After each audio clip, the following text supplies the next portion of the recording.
All these cars, people injured, and it was like a war zone. Folks at Ground Zero during yesterday's tornado sharing their war stories tonight. You're going to meet the man who helped a woman survive when her car was spun straight up in the air. Plus, I mean, that's someone's family member, and they can't just violate someone's privacy. Pets stolen from their own backyards, where it's happening, and what you can do if it happens to you right now. we've all been so worried about the tornado victims ever since hearing they were tossed in their cars 20 to 50 feet in the air. Tonight, Kelly May can tell us how they're doing tonight and what they endured when that EF1 tornado carved a wicked path through Beavercreek late yesterday afternoon. Kelly.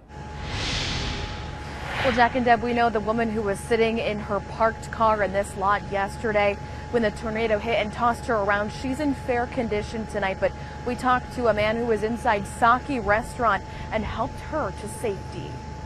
About to get our bill, and out of nowhere, the back doors to the kitchen just flew open. Just this big gust of wind came through the restaurant. It was this EF1 tornado ripping through the Greene Crossing parking lot. Billie Helton was at Saki when wind threw a truck through the window. That was the first thing I thought, is if this window wouldn't stop this truck, we could be dead right now.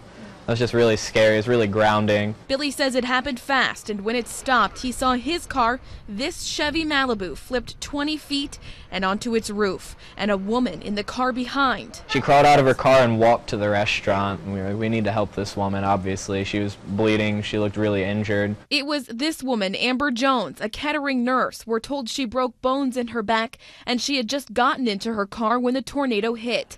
Billy was one of the 911 callers. You need to get somebody here quick. We have a random storm cell. It's flipped cars. We have one woman who was inside the car here. If my car wouldn't have been there, if my car wouldn't have flipped and gotten in the way, her car could have come straight through the front door.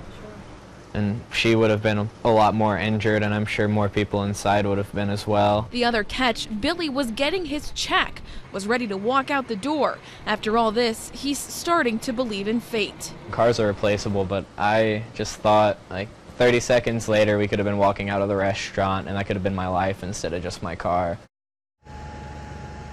Now, Billy's car, like so many others that were here, is scrap metal tonight. Another man who was tossed around here yesterday, we're told, has been released from the hospital. Live in Beavercreek tonight, Kelly May, ABC 22 News.